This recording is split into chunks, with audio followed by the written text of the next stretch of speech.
দেখুন, বাংলা জুড়ে যে নিয়োগ দুর্নীতি হয়েছে বিভিন্ন ক্ষেত্রে আমরা দেখলাম যে বেকার ছেলেদের কাছ থেকে লাখ লাখ টাকা লুটে নেওয়া হয়েছে। এর বিরুদ্ধে এবং স্বচ্ছ নিয়োগের দাবিতে আমাদের আজকের এই ডেপুটেশন। মূলত আমরা এই বিষয়ে আজকে ডেপুটেশন করলাম। এর পাশাপাশি আর কি কি বিষয় তুলে ধরেছে?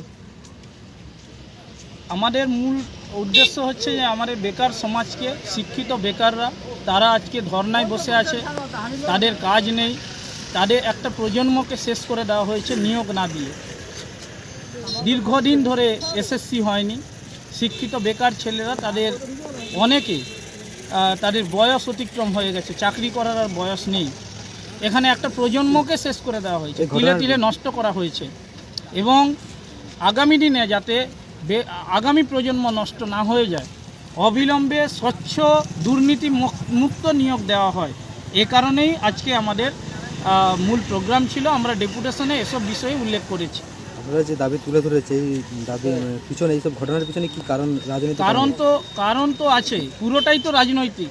যারা টাকা লুটেছে তারা রাজনৈতিক মদতে, রাজনৈতিক প্রশ্রয়ে এটা করেছে। আপনারা দেখেছেন পার্থ চ্যাটার্জি, উনি কে? তৃণমূলের মহাসচিব। তাদের মদতে, একদম উচ্চ নেতৃত্বের মদত ছাড়া এটা কি করে সম্ভব? অর্পিতা ঘোষের বাড়ি থেকে কোটি কোটি টাকা উদ্ধার করা হয়েছে, ইডি উদ্ধার করেছে। এটা কিভাবে সম্ভব? রাজনৈতিক উদ্দেশ্য প্রণোদিতভাবে একটা প্রজন্মকে পঙ্গু করে অযোগ্য বেকারদের চাকরি দিয়ে কোটি কোটি টাকা তোলা হয়েছে। এবং স্বাধীনতার পরে এত বড় স্ক্যাম পশ্চিমবঙ্গে দেখা যায়নি। এই যে স্ক্যাম হয়েছে, এই স্ক্যামের বিরুদ্ধে ওয়েলফেয়ার পার্টি অফ ইন্ডিয়া তারা রাস্তায় আছে, তারা ময়দানে আছে, তারা অফিসে ডেপুটেশন দিচ্ছে, বিধানসভা অভিযান হয়েছে। আগামী দিনেও আমরা এটা করব।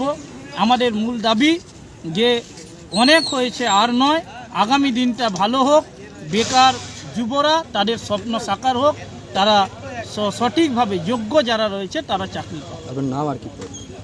আমার নাম নজরুল খান, ওয়েলফেয়ার পার্টি অফ ইন্ডিয়া পূর্ব মেদিনীপুর জেলা শাখার সভাপতি।